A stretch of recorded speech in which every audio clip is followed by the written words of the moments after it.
हमारे विधायक साथी रहीम खान जी, पूर्व विधायक और मंत्री अशोक खेड़ी जी, हमारे एमएलसी साथी चंद्रशेखर पाटिल जी, किसान कांग्रेस के अध्यक्ष सचिन नेगा जी, जेपीसीसी के जनरल सेक्रेटरी विजय सिंह जी,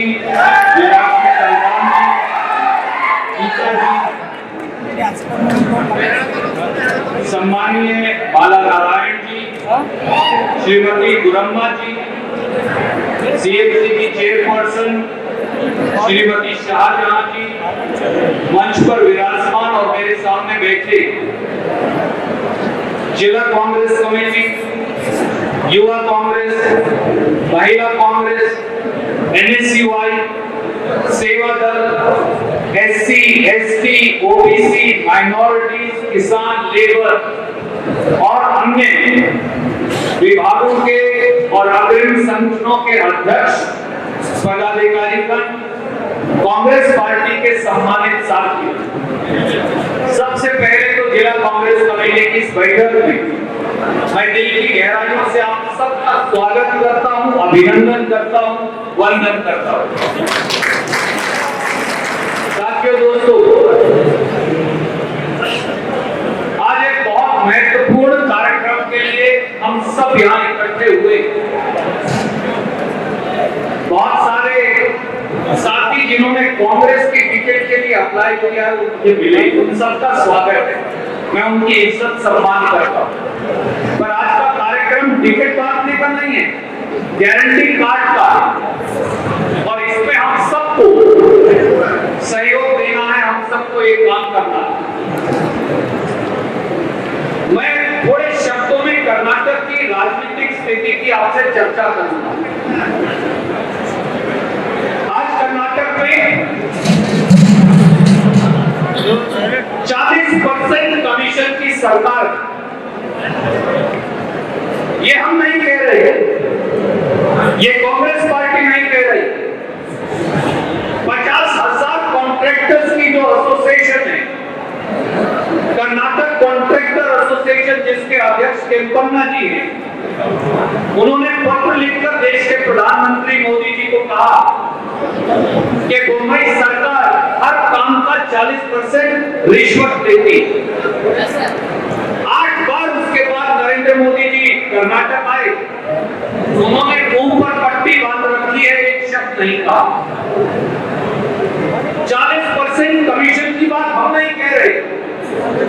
कर्नाटक के जो 40,000 प्राइवेट स्कूल हैं, उनकी एसोसिएशन का नाम है रूपसा।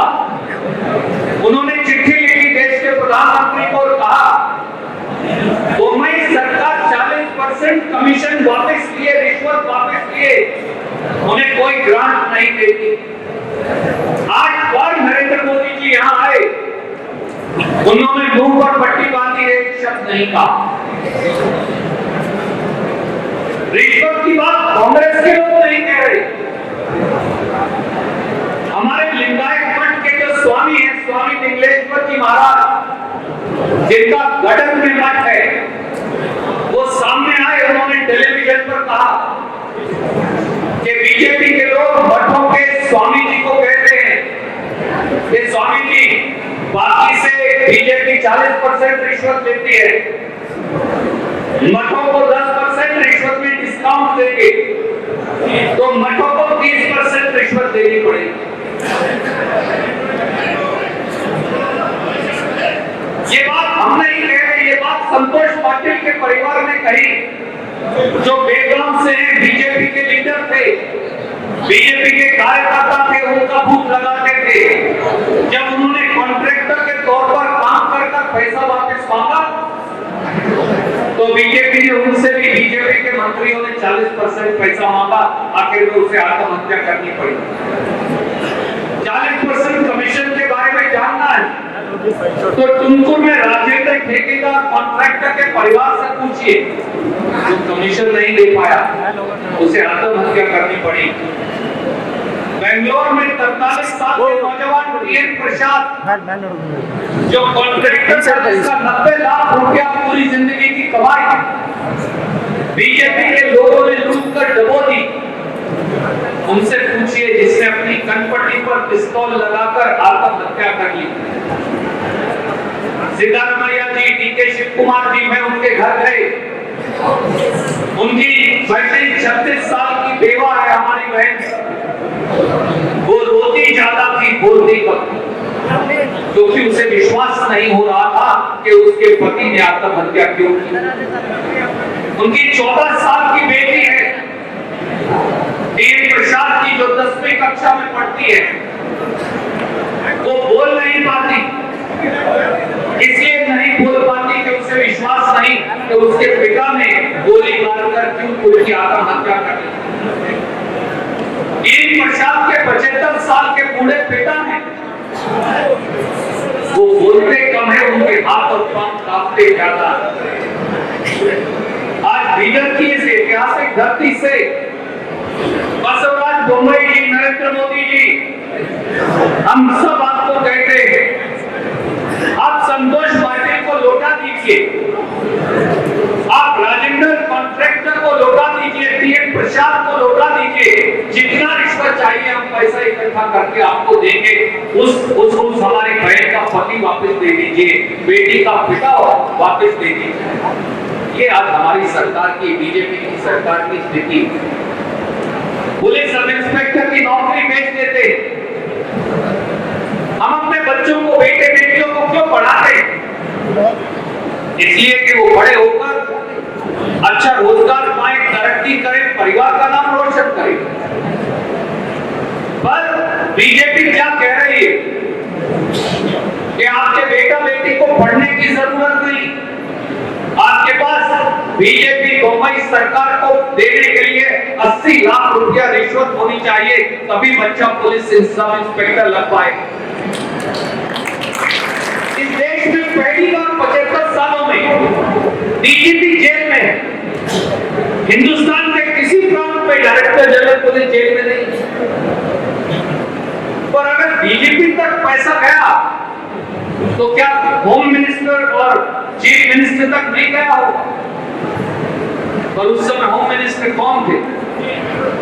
उस समय तो होम मिनिस्टर बसवराज बोम्मई खुद थे। तो मौजूदा होम मिनिस्टर और बसवराज बोम्मई जी की जांच होनी चाहिए या नहीं? पर यहाँ तो दूध की रखवाली बिल्ली बैठी है, तो जांच कौन करेगा? जब चौकीदार घर में चोरी करवाएगा, जब सरकार में बैठे लोग आपके बच्चों की रिश्वत लेकर नौकरी खा जाएंगे, तो जांच कौन करेगा? असिस्टेंट प्रोफेसर की नौकरी बेच देते, असिस्टेंट इंजीनियर, जूनियर इंजीनियर की नौकरी बेच देते, डिस्ट्रिक्ट कोऑपरेटिव बैंक की नौकरी बेच देते, असिस्टेंट रजिस्ट्रार की नौकरी बेच देते। इन्होंने पूरे प्रांत को रिश्वत से बेच दिया। कड़वा सत्य ये। और दोस्तों साथियों, अब एक नए किस्म की राजनीति की दुर्भाग्य से कर्नाटक में शुरुआत हो गई। आपने सुना होगा पिछले हफ्ते अश्वत्थ नारायण, जो सरकार के मंत्री, उन्होंने मंडिया में सार्वजनिक भाषण में कहा कि कांग्रेस के नेता पूर्व मुख्यमंत्री सिद्धारमैया जी का कत्ल कर दो, उन्हें जान से मार दो। आज ये सिद्धारमैया जी को जान से मारने के लिए कह रहे हैं, कल डीके शिव कुमार को मारेंगे, परसों ईश्वर खंडरे जी को कत्ल करने की धमकी देंगे। पर ये भूल गए हैं कि ये किस पार्टी को ऐसा कह रहे हैं।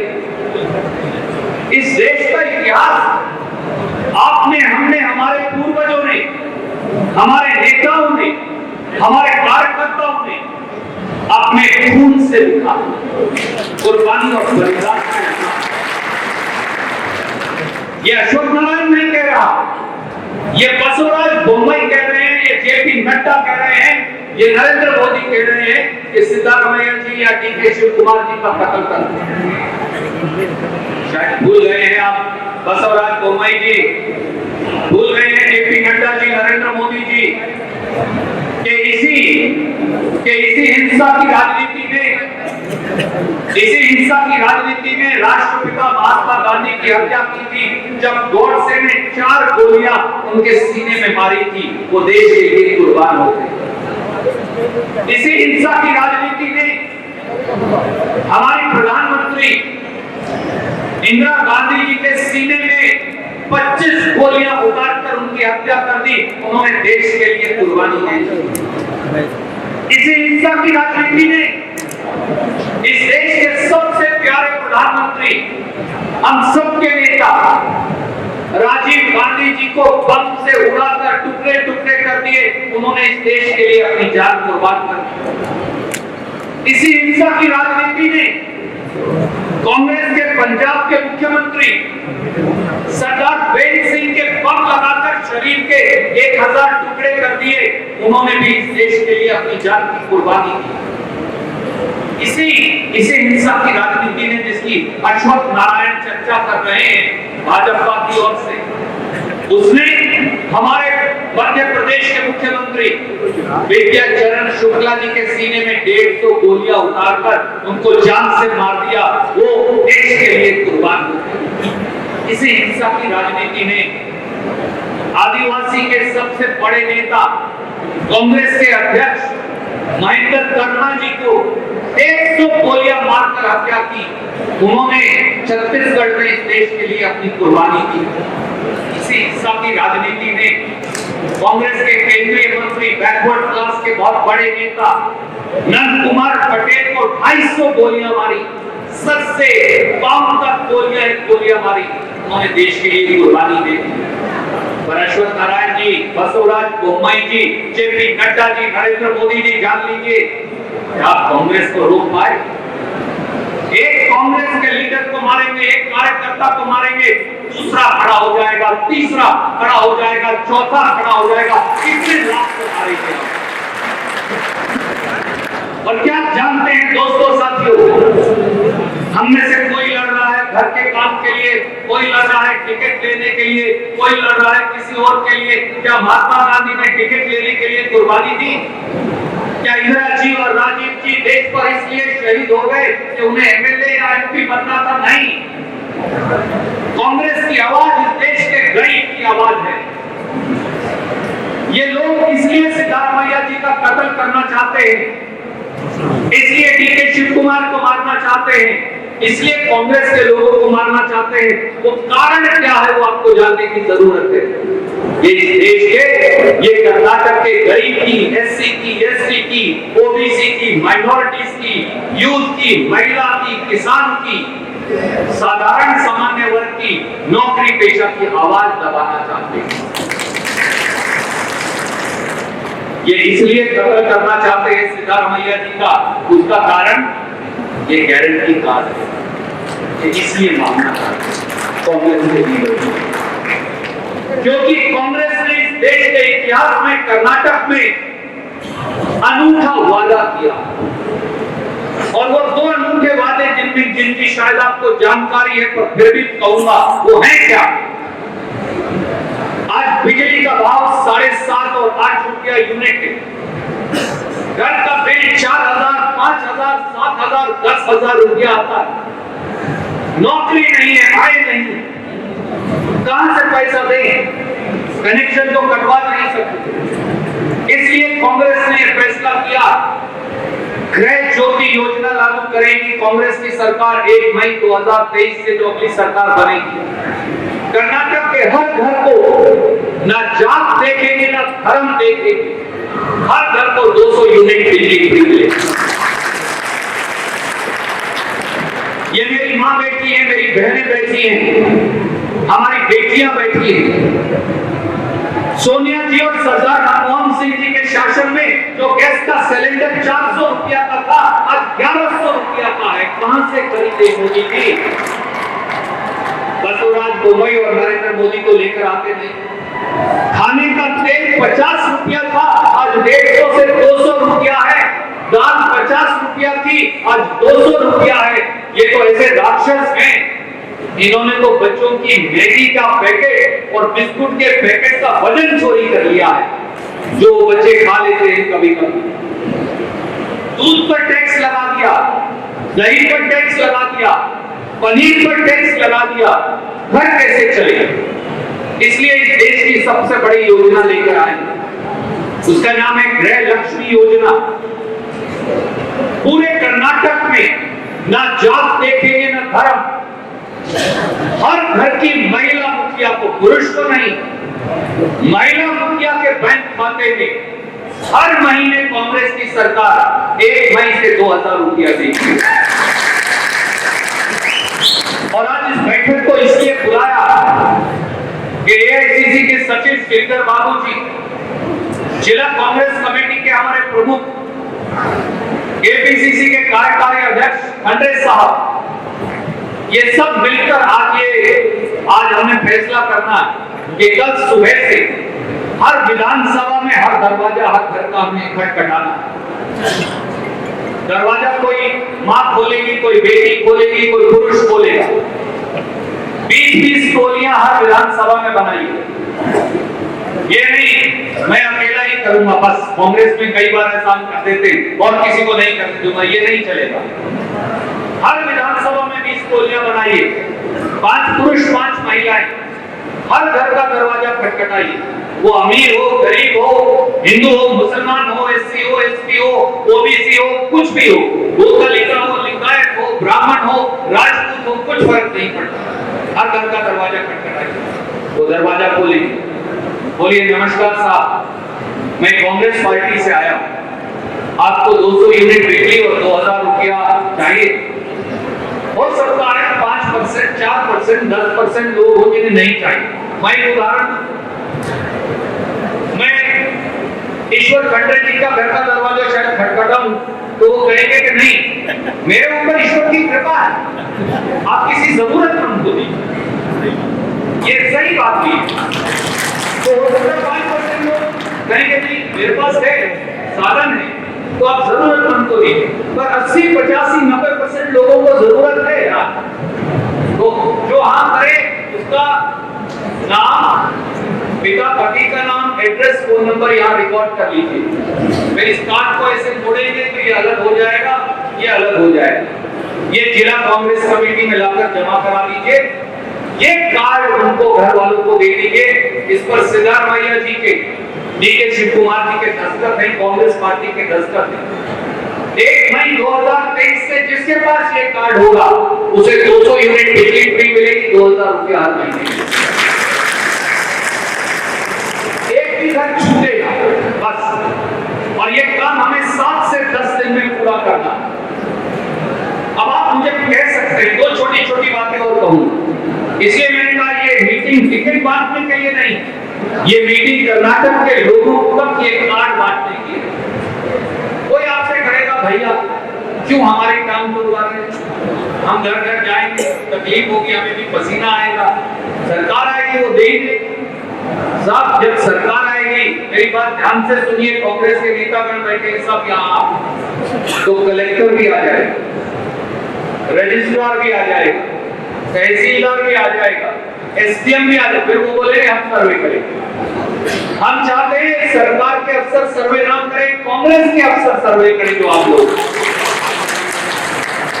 जिसका नाम आप ले आएंगे उसका हम रिकॉर्ड कर लेंगे, डीसीसी के माध्यम से वो हमें आ जाएगा। जब सरकार आएगी तो पहले दिन कलेक्टर को हुक्म देंगे कि यहाँ इस फोन नंबर पर फोन करो, वो फोन करेगा और पूछेगा बहन आपका बैंक अकाउंट नंबर दे, तो बैंक अकाउंट नंबर फोन पर भेजेंगे और 2000 रुपया उसके खाते में आना शुरू हो जाएगा। हमारी जरूरत नहीं, किसी को हमारे पास भी या सरकार के पास जाने की जरूरत नहीं रहेगी।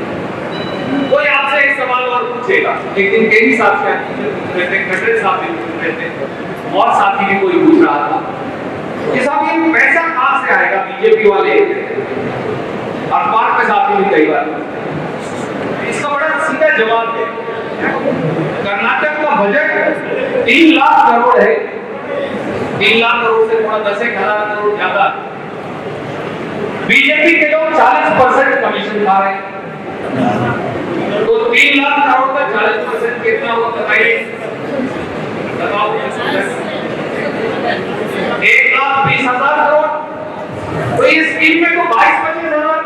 लगेंगे, 75,000 करोड़ तो बच जाने वाला है, उससे तो और लगेंगे।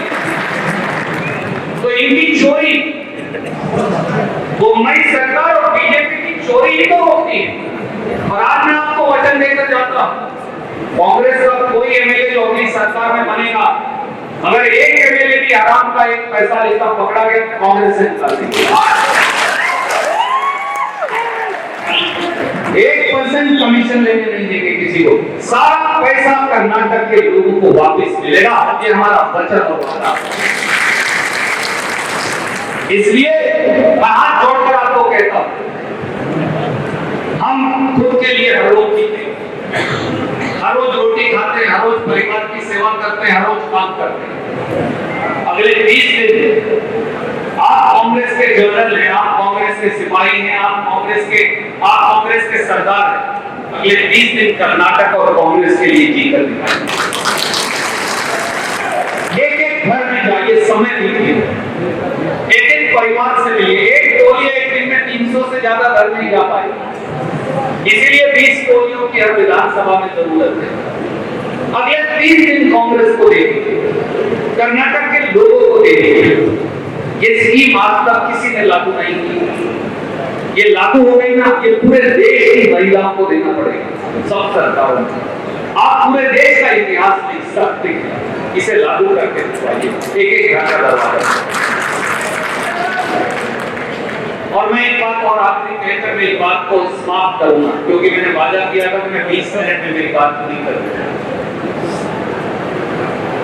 बहुत सारे साथियों ने कांग्रेस की टिकट के लिए दरख्वास्त दी, वो सब यहाँ बैठे हैं, मैं सबका नाम लेकर सम्मान नहीं कर पाया, पर हाथ जोड़कर आप सबका सम्मान करता हूँ, आपके साथियों का भी सम्मान करता हूँ। जो आए एक वचन आपको कांग्रेस की ओर से आज देकर जाता हूं। ये सच है कि टिकट एक विधानसभा में एक ही व्यक्ति को मिल सकता है। कोई भी हमारी जगह हो तो 2 को नहीं दे सकते, एक कोई मिल सकता है। जिसे मिलेगी उसकी मदद करेगी। अगर जो साथी रह जाएगा, ये हमारा आपसे वचन है, हम सब सेवा करना चाहते हैं। उन साथियों को अगले 3 महीने में किसी फिर उसके बाद एमएलए किसी मंत्री से नहीं मिलूंगा, किसी मंत्री बनना बन जाएगा, एमएलए बनना बन जाएगा। कांग्रेस की सरकार आने के बाद 90 दिन के अंदर वो सब साथी जो छूट जाएंगे, उन्हें एमएलए से ज्यादा ताकतवर बनाएंगे। चाहे उन्हें लेजिस्लेटिव काउंसिल में एमएलसी बनाए, चाहे उन्हें बोर्ड कॉर्पोरेशन में सेवा का मौका दें, चाहे किसी और माध्यम से सेवा का मौका दें। ये हमारा आपसे वचन और वादा है। एक कांग्रेस का साथी छूटेगा नहीं, किसी को पीछे नहीं छोड़ेगा। और एक बात आप भी जान लें, पार्टी मां कांग्रेस पार्टी ने मेरा 3 बार टिकट काटा। मुझे नहीं पता आप में से कितने लोग ये जानते हैं, जिला अध्यक्ष 3 बार देकर काटा। और जो मेरा घोर विरोधी था उसको टिकट, बड़ा मेरे साथियों को गुस्सा आया। अरे हम इतने साल से काम कर रहे हैं भैया, 2-3 पीढ़ी हो गई आपको, आजादी से पहले से आपके दादा काम कर रहे हैं, पिता ने किया, आप कर रहे हैं, आप ही का टिकट काट रहे। और वो देखो, वो जो अभी आया था 10 साल 5 साल पहले, उसे देखिए।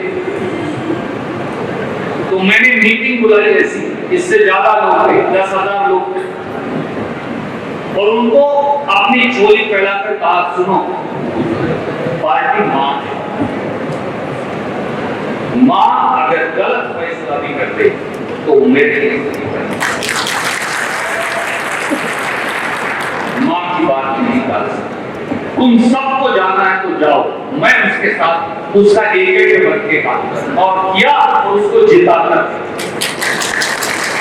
3 बार जिसके मेरी टिकट काटकर जिसको दी, 3 बार वो उस इलाके से जीत कर गया और उसे कहा, भैया आप आइएगा, आप कहीं और जाकर अपना काम कीजिए, यहाँ मैं जब तक मैं जिंदा हूँ मैं कांग्रेस के लिए काम करूंगा, पीछे। उसका नतीजा है कि वो साथी आज भी एमएलए है। मुझे कांग्रेस का महासचिव है। कांग्रेस किसी को पीछे नहीं छोड़ कर जाती, इसीलिए तो 1825 से 2023 तक कुछ बात है कि हस्ती मिटती नहीं हमारी, क्यों रहा है दुश्मन दौरे जमाना। आप अपने हुनर में और काबिलियत में विश्वास करिए। मैं आप सबके लिए 2 लाइन कहकर मेरी बात समाप्त करूंगा। हम तो दरिया हैं, आप तो दरिया हैं, हमें आपका हुनर मालूम है। जिस तरफ भी चल पड़ेंगे रास्ता बन जाएगा। वो रास्ता बनाने की जिम्मेवारी हमारी है। हम एक परिवार के लोग हैं, हमारी जाति और धर्म अलग अलग हो सकता है, एक व्यक्ति को पीछे छोड़कर नहीं जाएंगे। संकल्प लेकर अगले 7 से 10 दिन में हर घर का दरवाजा खटखटाइए, हर घर तक ये पहुंचाइए। जय हिंद।